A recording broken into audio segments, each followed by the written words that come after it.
काही दिवसांपूर्वी पुण्यातील खराडी परिसरातून एक भोंदू बाबाचं प्रकरण समोर आलेलं होतं, ज्यामध्ये अक्षरशः त्या महिलेने आरोप केले होते की गेल्या 17 वर्षांपासून जो मिश्रा नावाचा व्यक्ती आहे त्या महिलेचा मानसिक आणि शारीरिक छळ करत होता।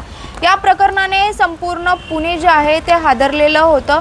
पण आता या प्रकरणाला एक वेगळंच वळण लागत असल्याचं आपल्याला एकंदरीतच पाहायला मिळते, कारण त्या महिलेने जे आहे ते आरोप केलेले होते त्या आरोपांवरतीच आता प्रश्न जे आहे ते उपस्थित व्हायला सुरुवात झालेली आहे। खरं पाहायला गेलं तर ते मिश्रा म्हणजे ज्यांच्यावरती आरोप करण्यात आले होते त्यांचे वकील जे आहेत ॲडव्होकेट विजयसिंह ठोंबरे यांनी हे आरोपच खोटे असल्याचं सांगितलं होतं। यासोबतच पुणे पोलिसांनी ज्या वेळी नोंदवल्या होत्या त्या नोंदवलेल्या वेळेतच मोठी तफावत आढळल्याचं समोर आलेलं होतं आणि ते कागदपत्रांसहित त्यांनी दाखवले देखील होतं की जर आणि त्यात एक मुद्दा असा उपस्थित केला होता, जर या संबंधित प्रकरणाची माहिती पोलिसांना जर मध्यरात्री 2:30 वाजता समजत असेल तर त्यांनी 1:30 वाजता कारवाई कशी केली आणि अशा प्रकारच्या अनेक वेळेच्या तफावती त्यांनी मांडलेल्या होत्या।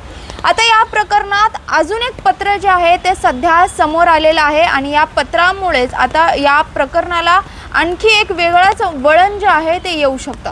हे पत्र कुठलं आहे तर ज्यांच्यावरती आरोप करण्यात आलेले होते मिश्रा, राधा मोहन मिश्रा यांचं हे जे पत्र आहे या पत्रामध्ये त्यांनी असं सांगितलेलं आहे की सध्या ज्या महिलेने त्यांच्यावरती आरोप केलेले आहे ती महिला माझ्या विरोधात खोटी तक्रार देऊ शकते, कारण त्या दोघांमध्ये जमिनीचे वाद आहेत आणि त्याच्यामुळे ही महिला जी आहे ती खोटी गुन्हा माझ्यावरती दाखल करू शकते। अशा प्रकारचं पत्र जे आहे ते मिश्रा, राधा मोहन मिश्रा जे आहेत ते त्यांनी वाघोली पोलिसांना लिहिलेलं होतं आणि त्याचं पत्र सध्या समोर आलेलं आहे। आणि महत्त्वाचं म्हणजे हे प्रकरण जे आहे ते जूनमध्ये उघडकीस आलेलं होतं, मात्र हे पत्र त्यांनी 14/4/2026लाच लिहिलेलं होतं, म्हणजे एप्रिल महिन्यात 2026 मध्ये हे राधा मोहन मिश्रा जे आहे त्यांनी लिहिलेलं होतं।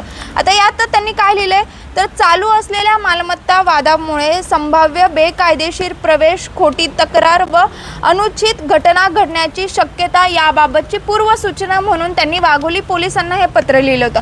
यात त्यांनी संपूर्ण प्रकरण काय आहे, जमिनीचा कसा वाद आहे ते मेन्शन केलेलं आहे। पण याच्यात विक्टिम एक महिला असल्यामुळे आपण त्यांचं नाव इथं घेऊ शकत नाही, मात्र ज्या महिलेने आरोप केले त्या महिलेचं याच्यात नाव आहे, अजून त्या महिलेसहित दोघांचं नाव आहे आणि यांनी भविष्यात कुठली माझ्याबद्दल तक्रार दिली तर याबद्दल मला पूर्वसूचना देण्यात यावी अशा प्रकारचं हे नोंदणी पत्र जे आहे ते वाघोली पोलिसांना लिहिलेलं होतं।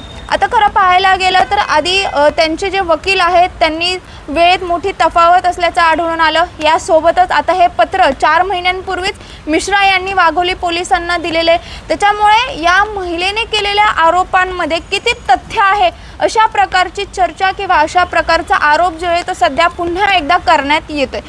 त्यामुळे आता पाहायला गेलं तर 7 जुलैला या संदर्भातील पुढील सुनावणी आहे। जामिनासाठी अर्ज केलेला आहे, त्यामुळे आता न्यायालयात या संदर्भात काय सुनावणी होते, पुणे पोलीस नेमके कुठले मुद्दे मांडतात, यासोबतच बचाव पक्ष म्हणजे मिश्रा जे आहेत ते या संदर्भात कुठले मुद्दे मांडतात, त्यांचे कुठले वकील जे आहेत कुठले मुद्दे मांडतात हे पाहणं सध्या महत्त्वाचं असेल। शिवानी लकडे, टाइम्स ऑफ महाराष्ट्र, पुणे।